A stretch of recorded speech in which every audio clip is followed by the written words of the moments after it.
Good morning all friends. मेरे legal advice by Sheikh Javed Mohammad advocate channel पर आपका स्वागत है। आज के हमारे वीडियो का टाइटल है धारा 68 BSA के तहत गवाहों की लिखावट साबित करने का आवेदन।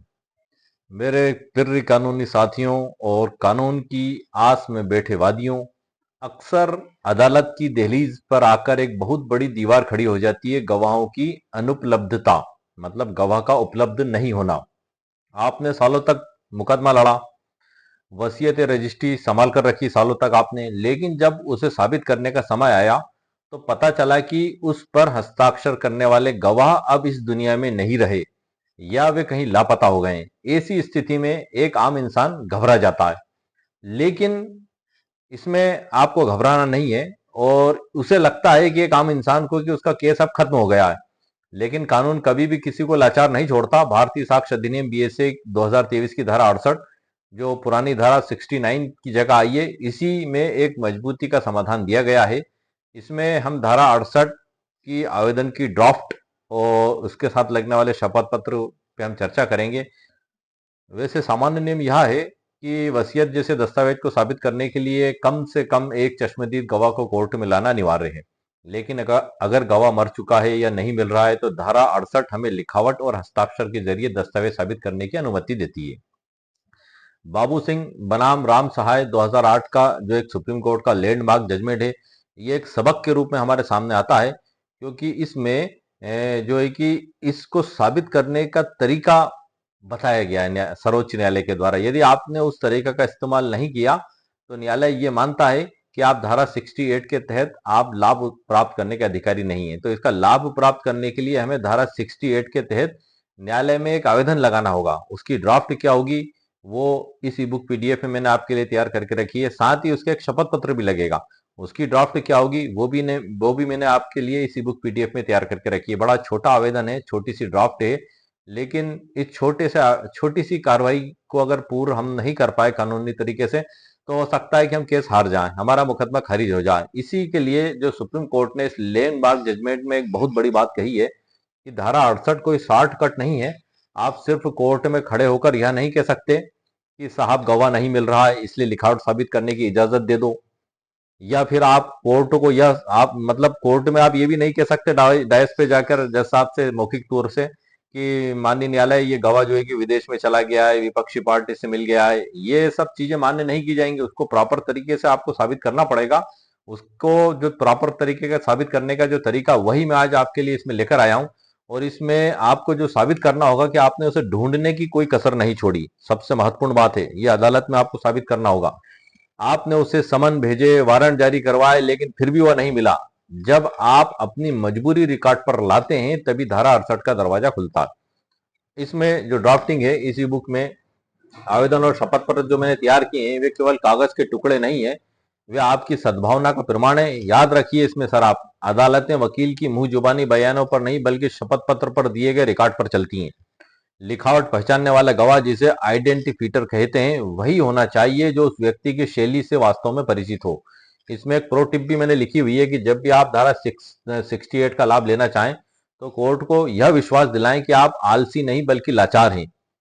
आलसी नहीं बल्कि लाचार है, मतलब किसी मजबूरी की वजह से आप पेश नहीं कर पा रहे हैं। यदि अदालत को ये लगता है कि इनके पास गवाह उपलब्ध है और ये जानबूझकर पेश नहीं कर रहे हैं और उसके बाद आप फिर 68 की कार्रवाई के तहत लाभ लेना चाहते हैं तो आपको लाभ प्राप्त नहीं होगा। क्योंकि सुप्रीम कोर्ट का जो लैंडमार्क जजमेंट है इसमें जो सिद्धांत प्रतिपादित किए गए हैं वो भी मैं आपको आगे बताऊंगा। इसमें जो आपको गवाह के हस्ताक्षर के साथ साथ वसीयतकर्ता के हस्ताक्षर भी उसी मजबूती से साबित करें जैसे आपने मूल गवाह के मामले में किया था। और ये इसमें मैंने बुक के बारे में भी लिखा है कि यह पुस्तक आपको एक टेक्निकल ड्राफ्टिंग और जिरह के दांव पे सिखाएगी, जिसमें आप मृत गवाहों के बावजूद अपनी वसीयत या दस्तावेज को पत्थर की लकीर की तरह साबित कर पाएंगे।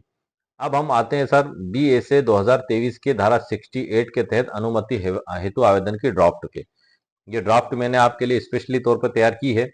ऊपर तो न्यायालय का नाम लिखा जाएगा, प्रकरण क्रमांक, वादी बनाम प्रतिवादी। बीच में आप लिख देंगे आवेदन पत्र अंतर्गत धारा 151 CPC सह पट्टी धारा 68 भारतीय साक्ष्य अधिनियम 2023 के तहत।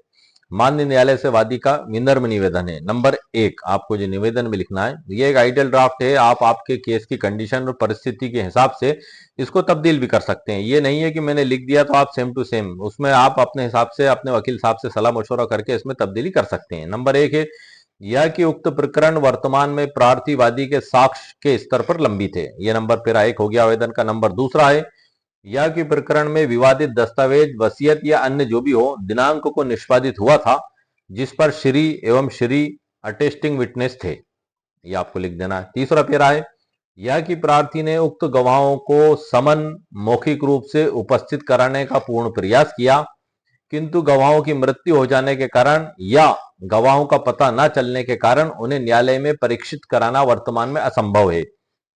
चौथा पेरा आएगा इसमें, यह कि बीएसए 2023 की धारा 68 स्पष्ट रूप से प्रावधान करती है कि यदि अनुप्रमाणित साक्षी का पता ना चल सके तो दस्तावेज को गवाह एवं निष्पादनकर्ता की लिखावट या हस्ताक्षर साबित करके प्रमाणित किया जा सकता है। पांचवा पेरा आएगा इसमें, यह कि प्रार्थी अब उक्त दस्तावेज को साबित करने हेतु ऐसे गवाहों को परीक्षित कराना चाहता है जो उक्त मृत या अनुपस्थित गवाहों एवं निष्पादनकर्ता की लिखावट एवं हस्ताक्षर को पहचानने में सक्षम है। नंबर 6 पेरा आएगा इसका, यह कि यदि प्रार्थी को उक्त प्रक्रिया अपनाने की अनुमति नहीं दी गई तो प्रार्थी को अपूर्णीय क्षति होगी। और अंत में आपको प्रार्थना लिखना है। माननीय न्यायालय से निवेदन है कि प्रार्थी को बीएसए 2023 की धारा 68 के अंतर्गत वैकल्पिक विधि से दस्तावेज साबित करने की अनुमति प्रदान करने की कृपा करें। दिनांक, स्थान और नीचे प्रार्थी और द्वारा अधिवक्ता। इसमें महत्वपूर्ण नोट है, आपको जो ध्यान रखना है। नंबर 1 है पहले आवेदन पेश करें और उसके पीछे शपथ पत्र आप लगाएं। शपथ पत्र की ड्राफ्टिंग मैं भी आपको बता रहा हूं। दूसरा है दस्तावेजी साक्ष्य, आवेदन के साथ गवाह का मृत्यु प्रमाण पत्र अगर मर चुका है तो, या समन की अदम तामील, अगर आपने अदालत से आदेश 16 नियम 10 के तहत कार्रवाई की, समन भेजे, उस पर टीप लग के आई तो उनके प्रॉपर गवाह हुए और अदालत ने मान लिया कि हाँ ये अदम तामील है, तो उसकी कॉपी आप जरूर लगाएं। इसे कोर्ट को आपकी सद्भावना पर विश्वास होता है। इससे तर्क में बहस के दौरान आप बाबू सिंह बनाम राम सहाय वाले जजमेंट का हवाला दे सकते हैं, जब सुप्रीम कोर्ट ने कहा है कि जब गवाह ना मिले तो धारा 69 अब 68 बीएसए है ही एकमात्र रास्ता है। एक हवाला आप दे सकते हैं। अब हम इसमें शपथ पत्र की ड्राफ्ट देख लेते हैं सर, जिस आवेदन के समर्थन में लगेगी। ऊपर न्यायालय का नाम, प्रकरण क्रमांक, वादी बनाम प्रतिवादी, विषय भारतीय साक्ष्य अधिनियम बीएसए 2023 की धारा 68 के अंतर्गत साक्ष्य प्रस्तुत करने हेतु शपथ पत्र। मैं शपथ पूर्वक सत्य कथन करता हूं कि ऊपर पूरा नाम, पिता का नाम, उम्र, जाति, निवासी आपका आ जाएगा। दूसरा पेरा में आएगा, फर्स्ट पेरा में आएगा इसमें आपका फिर यह कि मैं शपथ पूर्वक सत्य कथन करता हूं या करती हूं कि उक्त प्रकरण में प्रस्तुत वसीयत या दस्तावेज दिनांक को निष्पादित किया गया था। नंबर दूसरा पेरा आएगा एफिडेविट का, यह कि मैं शपथ पूर्वक सत्य कथन करता हूं करती हूं कि उक्त दस्तावेज पर 2 अटेस्टिंग विटनेस, उनके पूरे आप नाम लिख दें जो भी हैं, कि हस्ताक्षर मौजूद हैं। 1 और 2 करके मैंने इसमें जगह छोड़ दी है। तीसरा पेरा आएगा, मैं शपथ पूर्वक सत्य कथन करता हूं करती हूं कि प्रार्थी ने उक्त गवाहों को न्यायालय के समक्ष परीक्षित कराने हेतु हर संभव प्रयास किए, किंतु वर्तमान में विकल्प नंबर आ, मृत्यु की स्थिति में, यदि वो मृत्यु हो चुकी है तो गवाह संख्या आप लिख दें कि मृत्यु दिनांक को हो चुकी है और मृत्यु प्रमाण पत्र साथ में लगा दें। यदि मृत्यु नहीं हुई है, विकल्प नंबर 2 आप अपना लें। लापता होने की स्थिति में गवाह संख्या लिख दें आपकी का वर्तमान में कोई अता पता नहीं है और वह अपने ज्ञात पते पर निवास नहीं कर रहा है। ये दोनों स्थितियां आ गई हैं इसमें, मृत्यु की स्थिति में और लापता होने की स्थिति में। चौथा आएगा यह कि मैं शपथ पूर्वक सत्य कथन करती हूं कि गवाहों की अनुपलब्धता के कारण अब प्रार्थी बीएसए 2023 की धारा 68 के प्रावधानों के अनुसार दस्तावेज साबित करने हेतु निम्नलिखित साक्ष्य प्रस्तुत करने की अनुमति चाहता है। नंबर का, कम से कम एक गवाह जो भी है उसका पूरा नाम, पता, उम्र, जाति, निवासी, आधार कार्ड के हिसाब से आप लिख दें, आधार कार्ड का पता भी आप लगा दें, फोटोकॉपी के हस्ताक्षरों को उनकी लिखावट पहचानने वाले व्यक्ति के माध्यम से साबित किया जाएगा। खा आएगा, दस्तावेज निष्पादित करने वाले व्यक्ति वसीयतकर्ता के हस्ताक्षरों को उनकी पूर्व स्वीकृति, मतलब जो पहले जो हस्ताक्षर हुए थे, लिखावट या हस्ताक्षरों से मिलान कर साबित किया जाएगा। पांचवा नंबर आएगा यह कि न्याय के हित में उक्त साक्ष्य को रिकॉर्ड पर लिया जाना अनिवार्य है। नीचे शपथकर्ता के दस्तखत और उसके बाद सत्यापन। मैं शपथ पूर्वक सत्यापित करता हूं कि शपथ पत्र के पेरा 1 लगायत अंत का लेख मेरे निजी ज्ञान एवं विश्वास में सत्य एवं सही है। इसमें कुछ भी असत्य नहीं लिखाया है। कानूनी संबंधी लेख मेरे वकील द्वारा दी गई जानकारी के आधार पर सत्य है एवं तथ्य संबंधी लेख मेरे द्वारा दी गई जानकारी के आधार पर सत्य एवं सही है। दिनांक आएगा और नीचे हस्ताक्षर शपथ करता आ जाएगा इसमें। अब एक आम व्यक्ति के लिए कुछ इसमें ध्यान रखने योग्य बातें जो हैं कि यदि आप इसका लाभ लेना चाहते हैं तो कागजात आपको साथ में रखना होंगे, जैसे एक मृत्यु प्रमाण पत्र, दूसरा समन की रिपोर्ट और पुराना रिकॉर्ड। जैसा मैंने आपको बताया, पुराने रिकॉर्ड में वसीयतकर्ता के पुराने साइन वाला कोई भी सरकारी दस्तावेज, पैन कार्ड, बैंक पासबुक, पुरानी रजिस्ट्री जो भी हो, ये आपको इसमें रखना है। इसमें प्रो टिप भी है, जब गवाह नहीं मिले तो कोर्ट को यह विश्वास दिलाना सबसे जरूरी है कि आपने उन्हें ढूंढने में कोई कसर नहीं छोड़ी। धारा 68 आलसी लोगों के लिए नहीं बल्कि मजबूर लोगों के लिए बनाई गई है। अब इसमें जब आप बीए से 2023 की धारा 68 के तहत किसी ऐसे व्यक्ति को गवाह बनाकर लाते हैं जो मृत गवाह या निष्पादनकर्ता की लिखावट पहचानने का दावा करता है, तो विपक्षी वकील उसकी विश्वसनीयता खत्म करने के लिए तीखे सवाल भी पूछ सकता है। वो सवाल क्या होंगे? वो सवाल भी मैंने सर इसमें लिख के रखे हैं, मैं आपको शॉर्ट में बता देता हूं। जिरा के दौरान पूछे जाने वाले संभावित सवाल। सवाल नंबर 1, पहचान का आधार क्या है? वकील का जो सवाल होगा कि आप कैसे दावा कर सकते हैं कि हस्ताक्षर श्री जो भी नाम पता है के ही हैं? क्या आप उनके हस्ताक्षर होते समय वह मौजूद थे? गवाह का जो सही जवाब आएगा इसमें, मैं वह मौजूद नहीं था लेकिन मैंने उनके साथ सालों काम किया है, मैं उनका नजदीकी रिश्तेदार हूं और मैंने उन्हें सैकड़ों बार अपनी मौजूदगी में हस्ताक्षर हस्ताक्षर करते देखा है। कानूनी तर्क है कि साक्ष्य अधिनियम की धारा 47 बीएसए की संबंधित धारा जो है के तहत लिखावट पहचानने के लिए वह मौजूद होना जरूरी नहीं है बल्कि उस लिखावट से परिचित होना जरूरी है। सवाल नंबर 2, समानता बनाम भिन्नता। वकील साहब का जो सवाल होगा, क्या आपको पता है कि उम्र और बीमारी के साथ इंसान के हस्ताक्षर बदल जाते हैं? क्या आप दावे के साथ कह सकते हैं कि हस्ताक्षर 20 साल पुराने रिकॉर्ड से मेल खाते हैं? इसका जो सही जवाब होगा, हस्ताक्षर की शैली और अक्षरों की बनावट नहीं बदलती, मैं उस बनावट को अच्छी तरह पहचानता हूं। सवाल नंबर 3 वकील साहब के द्वारा पूछा जाएगा, दस्तावेजों का आदान प्रदान। जो वकील साहब का सवाल होगा, पिछली बार आपने इस व्यक्ति को कब हस्ताक्षर करते देखा था या उनसे कोई पत्र प्राप्त किया था? इसका जो सही जवाब आएगा गवाह का, वह समय समय पर मुझे पत्र लिखते थे, बैंक के कागजात मेरे सामने साइन करते थे, आखिरी बार लगभग जो भी साल है पहले मैंने उन्हें हस्ताक्षर करते देखा था। सवाल नंबर 4 जो है विशेषज्ञता पर सवाल है। जो वकील साहब का जो सवाल होगा, क्या आपने कोई हैंड राइटिंग एक्सपर्ट हैं? क्या आप कोई हैंड राइटिंग एक्सपर्ट हैं? यदि नहीं तो आपकी राय को अंतिम सच क्यों माना जाए? गवाह का जो सही जवाब आएगा, मैं विशेषज्ञ नहीं हूं लेकिन मैं उस व्यक्ति की लिखावट से परिचित हूं। कानून एक परिचित व्यक्ति की पहचान को साक्ष्य के रूप में स्वीकार करता है। 5वां सवाल है जो वित्तीय और व्यक्तिगत स्वार्थ है कि वकील साहब का जो सवाल है, क्या आपको वादी से इस गवाही के बदले कोई लाभ मिला है? क्या आप सिर्फ उसे जिताने के लिए झूठ नहीं बोल रहे? उत्तर है इसका जो सही जवाब, मैं यह केवल सत्य बताने आया हूं और शपथ पर बयान दे रहा हूं, मेरा इस संपत्ति या विवाद से कोई व्यक्तिगत हित नहीं है। तो ये मैंने कुछ 5 सवाल जो सामान्यतः बहुत नेसेसरी में तैयार किए। इसके अलावा भी बहुत कुछ हो सकते हैं, वो आपके केस की कंडीशन और परिस्थिति के हिसाब से आप उसको इसी हिसाब से आप उसमें तैयार कर सकते हैं। अब वकील साहब के लिए जो धारा 68 के तहत लाए गए गवाह हैं, आइडेंटिफिकेशन विटनेस को कोर्ट में पेश करने से पहले उस मृत व्यक्ति के 2-3 पुराने असली दस्तावेज जैसे पुरानी डायरी या सरकारी फार्म जरूर दिखा दें, ताकि वह कोर्ट में आत्मविश्वास से कह सके कि जी हाँ, बनावट बिल्कुल वही है। मुख्य परीक्षण, एग्जामिनेशन इन चीफ, हम इसको भी सर थोड़ा सा समझ लेते हैं कि ये तो हमारा हो गया जिरा में पूछे जाने वाले सवाल। अब उसका हमें चीफ भी कराना पड़ सकता है, तो वो भी एक संभावित में कुछ आपको लेकर आया हूं जो सामान्य रूप से आप उसको इस्तेमाल कर सकते हैं, लेकिन आपकी केस की कंडीशन और परिस्थिति के हिसाब से आपको उसी हिसाब से तैयार करना होगा। ये सिर्फ एक गाइडलाइन है, सिर्फ एक रास्ता है। मुख्य परीक्षण वह बुनियाद है जिस पर आपकी पूरी जिरा और केस टिका होता है। बीएसए 2023 की धारा 68 के तहत जब आप गवाह की लिखावट पहचानने वाले व्यक्ति को लाते हैं तो उसका मुख्य परीक्षण बहुत ही सदा हुआ होना चाहिए। अब वो मुख्य परीक्षण का जो प्रारूप मैंने तैयार किया है सर, एक सामान्य रूप से अनुभव के आधार पे कि जो वकील साहब हैं कि अपना नाम, आयु और व्यवसाय बताएं। गवाह जो कहेगा कि, इसको मैं नीचे कर देता हूं सर थोड़ा सा, मेरा नाम, उम्र, पता, ये जो भी है। एक चीफ के दौरान हम पूछते हैं कोर्ट में, जैसा आपके सामने गवाह खड़ा होता है, इधर वकील साहब खड़े होते हैं, तो पूछा जाता है कि आपका नाम क्या है बताएं। वैसे ये प्रोसेस तो वो जो जज साहब के पास जो टाइपिस्ट बैठते हैं वही पूछ लेते हैं, भाई आपका नाम, पता, उम्र, जाति बताएं, तो सामान्यतः प्रोसेस आपकी हो जाती है। फिर उसके बाद वकील साहब के द्वारा चीफ में जो प्रश्न, इसमें लीडिंग क्वेश्चन नहीं पूछे जाएंगे जो उत्तर सुझाते हो, अगला क्वेश्चन है कि क्या आप इस वसीयत या दस्तावेज पर अंकित गवाह श्री जो भी हैं, या तो मर चुके हैं या लापता हैं, को जानते थे? तो उसमें जो ये चीफ हो रहा है सर, तो उसमें वो कहेगा जी हाँ, वह मेरे पिता या भाई या करीबी मित्र या सहकर्मी थे। फिर अगला क्वेश्चन जो वकील साहब करेंगे मुख्य परीक्षण में, आपका उनके साथ कितने समय का परिचय था और आपने उन्हें कितनी बार लिखते हस्ताक्षर करते देखा है? गवाह जो कहेगा मेरा उनसे 15-20 साल का परिचय था, मैंने उन्हें सैकड़ों बार अपने सामने दफ्तर के कागजों, पत्रों, चेकों पर हस्ताक्षर करते हुए देखा है।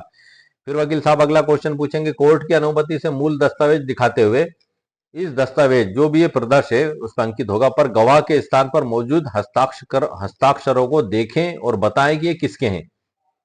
अब यहाँ पर गवाह जो कहेगा वो सबसे महत्वपूर्ण है। जी हाँ, यह हस्ताक्षर श्री जो भी पूरा नाम पता लिखाएगा के ही हैं, मैं उनकी बनावट और अक्षरों की शैली को पूरी तरह पहचानता हूँ। क्वेश्चन होगा सर, क्या आप दस्तावेज निष्पादन करने वाले वसीयतकर्ता श्री जो भी नाम हो को भी जानते थे? उनके हस्ताक्षरों के बारे में आपकी क्या जानकारी है? ये क्वेश्चन है सर सामान्य रूप से। तो गवाह ये कहेगा जी हाँ, मैं उन्हें भी अच्छी तरह जानता था और यह हस्ताक्षर जो है उन्हीं के द्वारा किए गए। वकील साहब फिर सवाल पूछेंगे, क्या आप दावे के साथ कह सकते हैं कि हस्ताक्षर किसी और के नहीं है? उसमें फिर जो गवाह कहेगा जी हाँ, मैं पूरी जिम्मेदारी और शपथ के साथ कहता हूं कि यह हस्ताक्षर हस्ताक्षर उन्हीं व्यक्तियों के हैं जिन्हें मैं जानता था। इसमें आपको कुल 3 तकनीकी बातों का ध्यान रखना है। एक तो परिचय साबित करना, प्रूफ ऑफ एक्विटेंसी। गवाहों को यह जरूर बोलना चाहिए कि उसने हस्ताक्षरों को साधारण कामकाज के दौरान देखा है। और मूल दस्तावेज मुख्य परीक्षण के दौरान मूल दस्तावेज पर निशान लगवाना ना भूलें, जैसे ए से ए उनके दस्तखत हैं, बी से बी। एग्जिबिट तो आप डाल ही देंगे प्रदर्श P1 करके, ऐसे उसमें लिखें। आत्मविश्वास में गवाह को समझाएं कि वह शायद या लगता है जैसे शब्दों का प्रयोग ना करें, उसे हाँ या उन्हीं के हैं जैसे ही स्पष्ट उत्तर देना चाहिए। क्योंकि अगर शायद या लगता है तो गवाह तो हॉस्टाइल ही हो जाएगा सर, वो कंफर्म। फिर चीफ चीफ बचाई कहाँ, वो तो प्रति परीक्षण का सवाल हो गया। वकील साहब ने पूछा ये क्या उन्हीं के दस्तखत हैं, तो क्या मुझे ऐसा लगता है उन्हीं के दस्तखत हैं, ये तो फिर क्रॉस ही हो गएगा, वो मुख्य परीक्षण बचा कहाँ उसमें। अब हम इसमें भारत के सर्वोच्च न्यायालय का जो फैसला है बाबू सिंह एवं अन्य बनाम राम सहाय उर्फ राम सिंह 30 अप्रैल 2008 का, इसको भी हम समझ लेते हैं कि आखिर हम आवेदन क्यों लगाएं और शपथ पत्र क्यों लगाएं। हमारे मन में ये भी तो सवाल उठता है कि हम ऐसे ही कर सकते हैं। तो ये एक सबक है सर्वोच्च न्यायालय के इस फैसले में कि यदि आपने इस कार्रवाई को नहीं किया तो आप क्या नुकसान उठा सकते हैं। इसमें जो प्रतिवादी सिद्धांत हैं आपको सीधे वही बता देता हूँ। फैसला पूरा मैंने इसमें लिखा हुआ है। उच्च न्यायालय ने जो सिद्धांत प्रतिपादित किए हैं वो बड़े महत्वपूर्ण है हमारे लिए समझना, कि सुप्रीम कोर्ट ने स्पष्ट किया है कि बीएसए 2023 की धारा 68 पुरानी जो 69 थी एक शॉर्टकट नहीं है बल्कि एक अंतिम विकल्प है।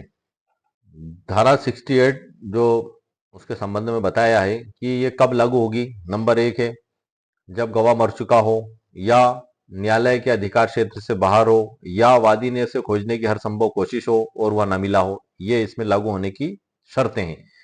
वकील साहब का बयान क्या साक्ष्य है? कोर्ट ने सबसे महत्वपूर्ण सिद्धांत यह दिया कि वकील साहब द्वारा बार के सामने दिया गया मौखिक बयान साक्ष्य का विकल्प नहीं हो सकता। इस मामले में वकील साहब ने डायस पर मौखिक कह दिया था कि गवाह विदेश चला गया है तो उसे शपथ पत्र पर गवाही के दौरान रिकॉर्ड पर लाना अनिवार्य होगा। उसको ये साबित करना होगा, सिर्फ कह देने से ही काम नहीं चलेगा। कानूनी प्रक्रिया का पालन, जैसे कि सीपीसी के आदेश 16 रूल 10, केवल यह कह देना कि गवाह नहीं मिला पर्याप्त नहीं है। वादी को यह साबित करना होगा कि उसने कोर्ट की प्रक्रिया, समन जारी करना, वारंट जारी करने का पालन किया। आदेश 16 नियम 10 का जो इसमें संदर्भ है कि सुप्रीम कोर्ट ने यह भी कहा कि अगर आप धारा 69 का फायदा उठाना चाहते हैं तो पहले आपको साबित करना होगा कि आपने गवाह को ढूंढने की पूरी कोशिश की, आपने उसे समन भेजा, क्या वह समन तामील हुआ, क्या वह समन लेने से बच रहा है। अगर इन प्रक्रियाओं का पालन हुआ है तभी आप इसका फायदा उठा सकते हैं। आम व्यक्ति के लिए इसका जो व्यवहारिक लाभ है, अगर कोई आम व्यक्ति अदालत में जिसको गवाह नहीं मिल रहा है तो उसे 3 सावधानियां रखनी होंगी: समन की अदम तामील, शपथ पत्र और विद्वेष। ये आपको इसमें मुख्य रूप से रखना होगा।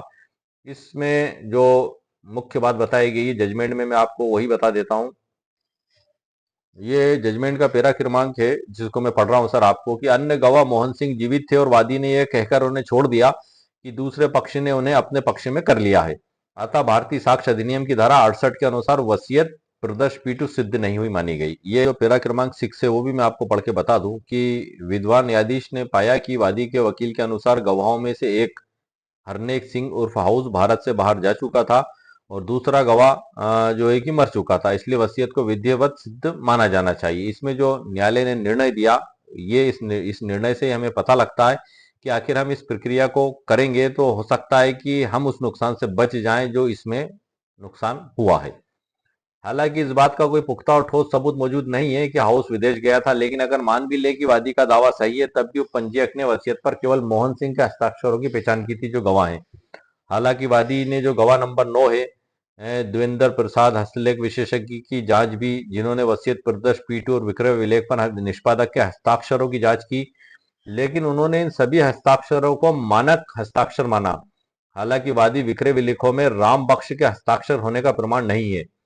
और आगे जो इसमें बताया है कि हस्ताक्षरों की तुलना राम बख्श के स्वीकृत या सिद्ध हस्ताक्षरों से की थी, अतः वादी यह साबित करने में बुरी तरह विफल रहे कि वसीयत प्रदर्श P2 में राम बख्श के हस्ताक्षर थे। परिणाम स्वरूप वादी अपने दावे को साबित करने में असफल रहे और भारतीय साक्ष्य अधिनियम की धारा 69 की आवश्यकताओं के अनुसार प्रदर्श P2 के विधिवत निष्पादन को सिद्ध करें, ये इसमें बताया गया है। और इसके बाद जो इस जजमेंट का अंतिम पैरा भी है, और ये इसका जो मुख्य सार है मैं आपको बता दूं, ये एक वसीयत से रिलेटेड मामला था और निचली अदालत में जो है कि वसीयत को असिद्ध माना, साबित नहीं माना, और प्रथम अपीली न्यायालय ने वसीयत को सही मान लिया और सर्वोच्च न्यायालय ने, सुप्रीम कोर्ट ने हाई कोर्ट और अपीली न्यायालय के फैसले को रद्द कर दिया और वसीयत को अवैध घोषित कर दिया। और क्या बताया इसमें, जो मैंने आपको अभी पढ़ के बताए थे कि धारा 69 केवल तब लागू होगी, इसमें वो जो है कि उन्होंने प्रॉपर रूप से साबित नहीं किया तो उनको नुकसान उठाना पड़ा और वसीयत उनकी न साबित मान ली गई। सर्वोच्च न्यायालय ने सिद्धांत प्रतिपादित कर दिए, इसलिए ये आवेदन और शपथ पत्र ये किसी कानून की किताब में आपको नहीं मिलेगा सर, ये एक प्रैक्टिकल जो अनुभव है उसके आधार पर इसकी ड्राफ्टिंग मैंने आप लोगों के लिए तैयार की है कि जब आप आवेदन लगाएंगे शपथ पत्र के साथ, तो जाहिर सी बात है कि न्यायालय, या तो आपने ये प्रोसेस नहीं की है तो न्यायालय उस आवेदन को निरस्त कर देगा कि हम अनुमति नहीं देते, और ऐसी स्थिति में फिर आप उस प्रोसेस को पूरा करेंगे। आप प्रोसेस को पूरा करेंगे, फिर आप दोबारा आवेदन लगाएंगे, न्यायालय अनुमति देगा, जब न्यायालय ने अनुमति दे दी तब आप इस प्रकार का नुकसान उठाने से बच सकते हैं। जो सर्वोच्च न्यायालय के लैंडमार्क जजमेंट में बताया गया है कि उस वसीयत को सिद्ध नहीं माना गया, मतलब गवाह मर गया है, उपलब्ध नहीं है, तो आप अब कैसे साबित करेंगे, तो आप 68 का जो मैंने ड्राफ्टिंग बताई है, ये एक प्रैक्टिकली व्यवहारिक नॉलेज सर मैं आपको बता रहा हूं, ये जरूरी नहीं है कि आप ऐसा करें ही, लेकिन संभवतः ऐसा भी किया जा सकता है। ये एक कोशिश है, एक प्रयास है कि उस स्थिति में हम अच्छे से अच्छा क्या कर सकते हैं कि हम केस को जीत सकें। तो ये सारी जानकारी मैंने आपके लिए इसमें नोट की है। तो आज के वीडियो में सर मैंने जो हमारा वीडियो का टॉपिक था कि हाउ टू ड्राफ्ट धारा 68 BSA के तहत गवाहों की लिखावट साबित करने का आवेदन, आवेदन की ड्राफ्ट भी मैंने आपको बता दी, शपथ पत्र भी बता दिया, सर्वोच्च न्यायालय का लैंडमार्क जजमेंट बाबू सिंह का ये भी बता दिया, इसमें जो नुकसान हुए थे इसी वजह से हुए थे। न्यायालय ने कहा था कि दूसरा गवाह मौजूद है या विदेश गया है तो सिर्फ कह देने से काम नहीं चलेगा, आपको फिर प्रॉपर प्रोसेस करना होगी, जो मैंने आपको इस वीडियो में बताई है। तो आज के वीडियो में सर मैंने मुकम्मल कानूनी जानकारी आपको प्रदान कर दी है। अब मैं आपका परिचय इस ई बुक PDF से भी करा देता हूं, जिसके अंदर से मैं आपको जानकारी दे रहा हूं।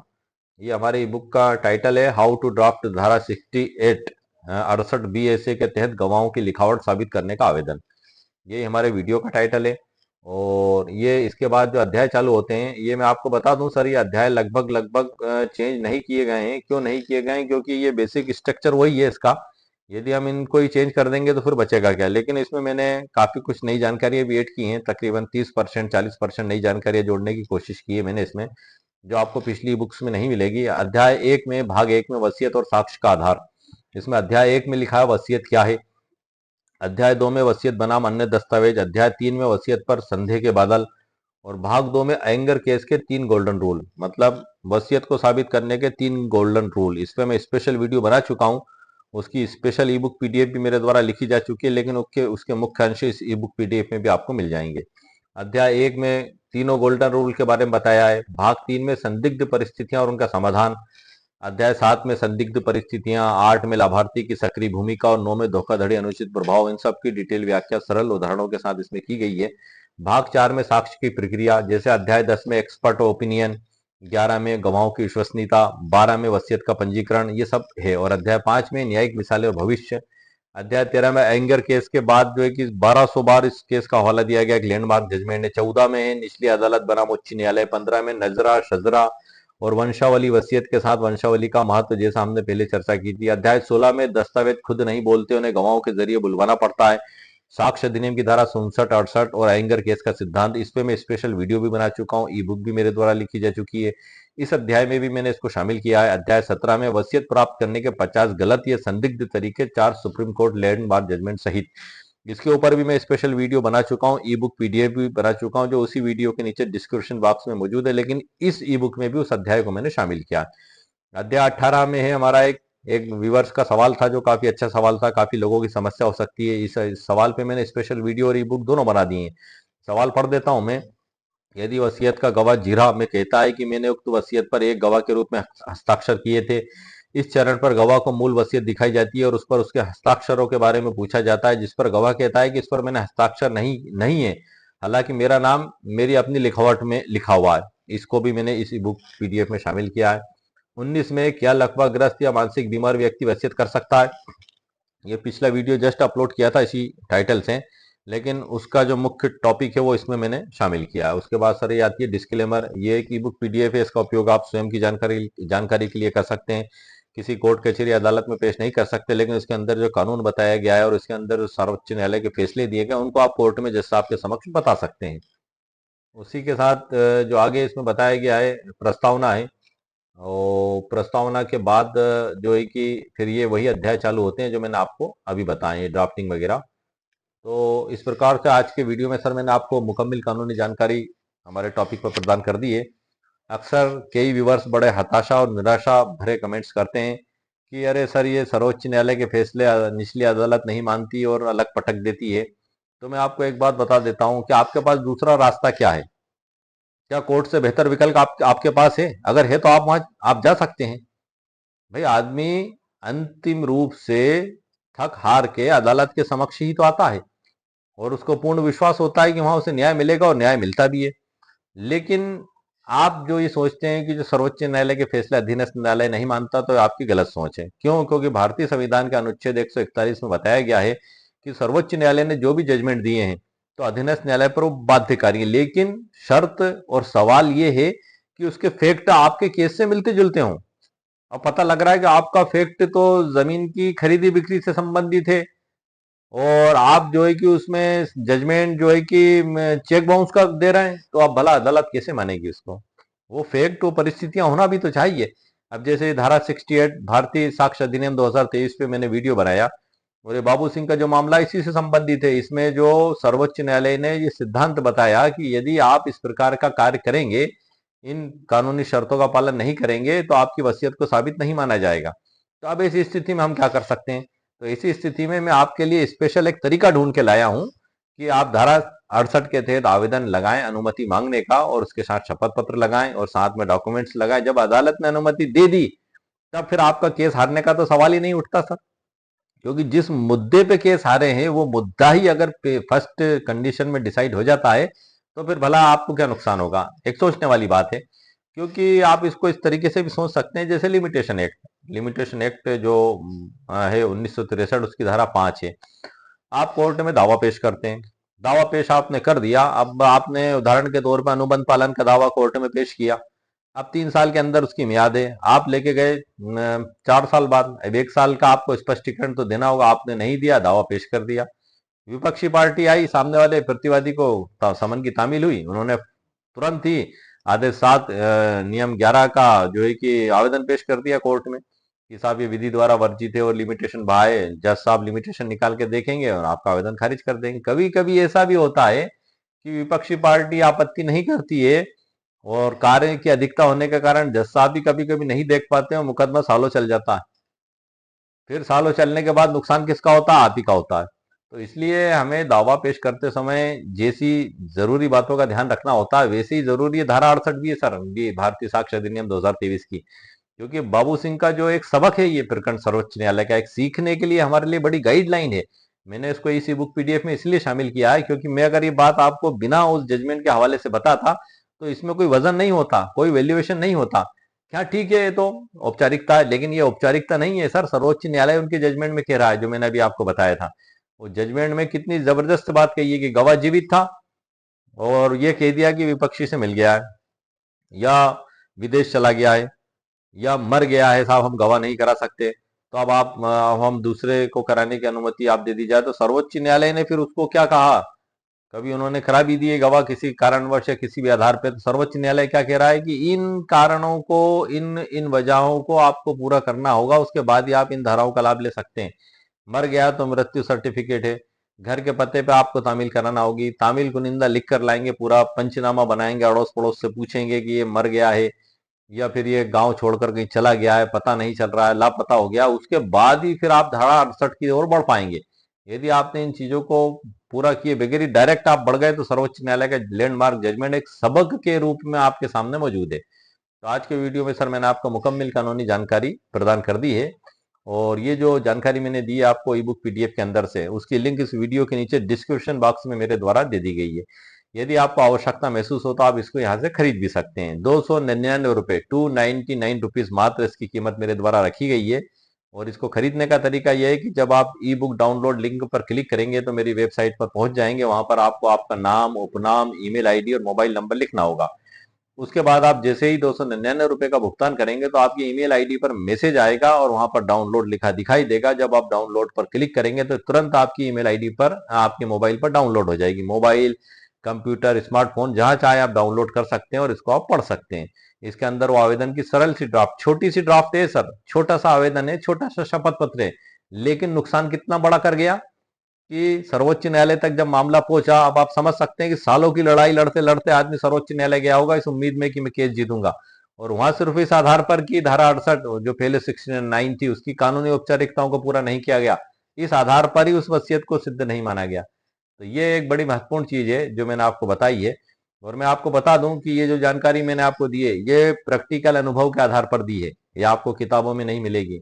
और मेरे द्वारा दी गई जानकारी पर आप अमल करने से पहले आपके वकील साहब से जरूर सलाह मशवरा करें।